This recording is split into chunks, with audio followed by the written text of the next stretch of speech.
नमस्कार दोस्तों, आपका हमारे चैनल पर स्वागत है।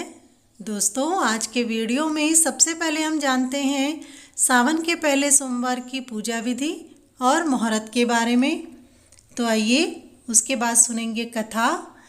इस वर्ष कुल 4 सावन सोमवार के व्रत रखे जाएंगे।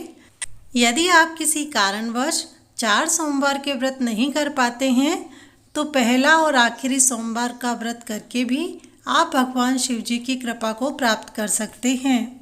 ऐसा माना जाता है कि सावन के महीने में भगवान भोलेनाथ धरती लोक पर निवास करते हैं, भक्ति की प्रार्थना सुनते हैं और शीघ्र ही उन्हें फल भी देते हैं। यही कारण है कि भोले के भक्त हर सावन के सोमवार का व्रत रखते हैं और विधि विधान से इनकी पूजा अर्चना करते हैं। इस वर्ष श्रावण मास 11 जुलाई से 9 अगस्त तक रहेगा।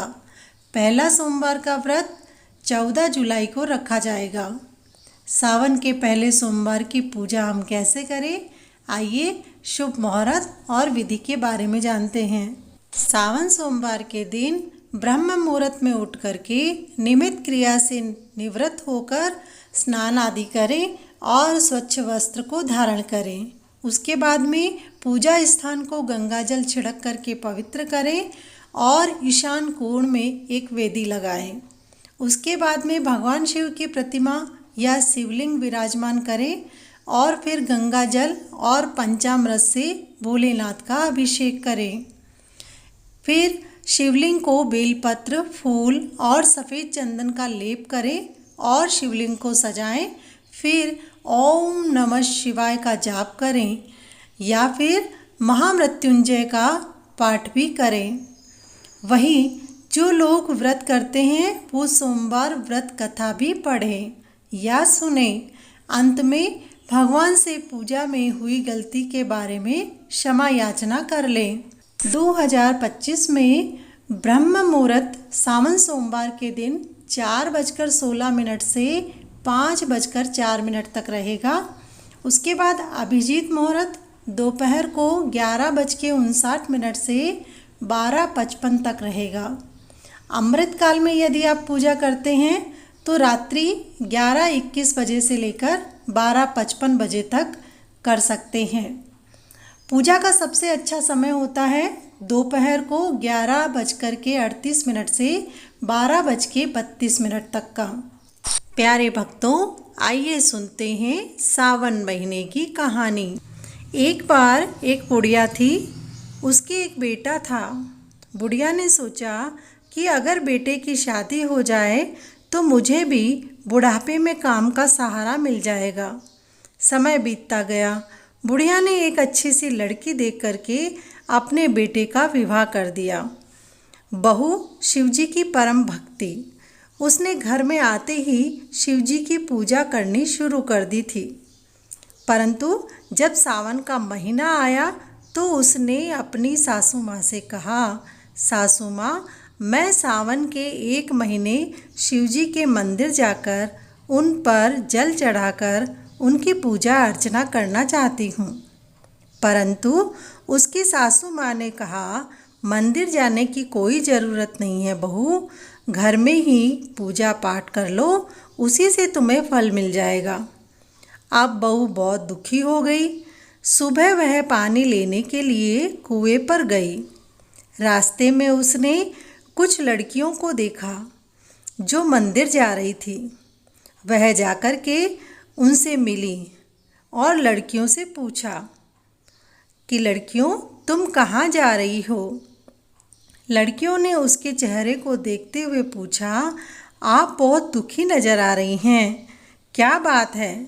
हम तो शिवजी के मंदिर जा रही हैं।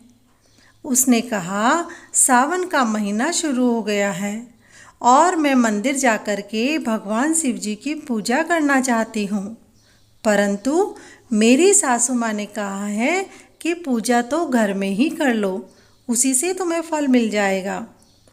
तब लड़कियों ने जवाब दिया, आप इस समय ही रोज़ पानी लेने के बहाने घर से निकलकर आ जाया करना और हमारे साथ मंदिर चल के पूजा करना। लड़कियों की यह बात बहू को बहुत अच्छी लगी, परंतु उसने कहा, यदि मैं घड़े के साथ पूजा का सामान लाऊंगी तो सासू माँ को पता चल जाएगा। लड़कियों ने कहा कि तुम हमारी थाली में से ही पूजा कर लेना। उसने फिर ऐसा ही किया, रोज मंदिर जाती और पूजा करती। सावन महीने के अंतिम दिन उसने सोचा, 1 महीने तक की पूजा मैंने दूसरों की पूजा सामग्री से की है, परंतु अब तो मंदिर में अपनी ओर से मैं कुछ चढ़ाना चाहती हूँ।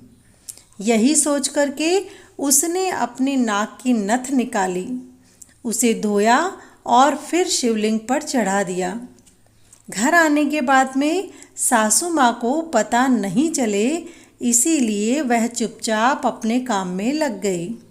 लेकिन सासू माँ की नज़र जब उस पर पड़ी तब उन्होंने बहू से पूछा, बहू तुम्हारी नाक की नथ कहाँ है? बहू ने कहा, कहीं गिर गई है सासू माँ। तो सासू माँ बोली कि तुम पानी लेने गई थी, चलो हम उसी रास्ते पर चल करके उसे ढूंढ लेते हैं। अब बहू डर गई। बहू ने डर कर के कहा, नहीं सासू माँ, उस समय तो मेरी नाक में नथ थी, उसके बाद पता नहीं कहाँ चली गई। सासू माँ बोली, अभी तो तुम गोबर के उपले बनाकर आई हो, तो चलो हम दोनों मिलकर के उस जगह पर ढूंढ लेते हैं।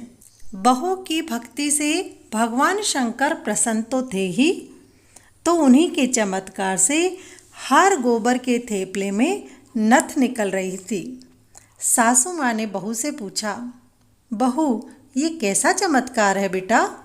तब बहू ने कहा, सासू जी मुझे क्षमा करना, मैं आपके मना करने के बाद भी मंदिर जाती थी, परंतु मंदिर में चढ़ाने के लिए मेरे पास कुछ नहीं था, इसीलिए सावन महीने के अंतिम दिन मैंने अपने नाक की नथ को निकाल करके शिव जी को चढ़ा दिया था। तब सासू माँ बोली, अच्छा तो ये शिव जी का ही आशीर्वाद है। अगले सावन के महीने में हम दोनों ही मंदिर जाएंगे और भगवान शंकर को जल चढ़ाकर उनकी पूजा अर्चना करेंगे। उसके बाद शिव जी के आशीर्वाद से उनका घर धन धान्य से भर गया। भक्तों, कहानी पसंद आई हो तो वीडियो को लाइक करें और अपने दोस्तों के साथ में भी शेयर करें। बोलो शंकर भगवान की जय।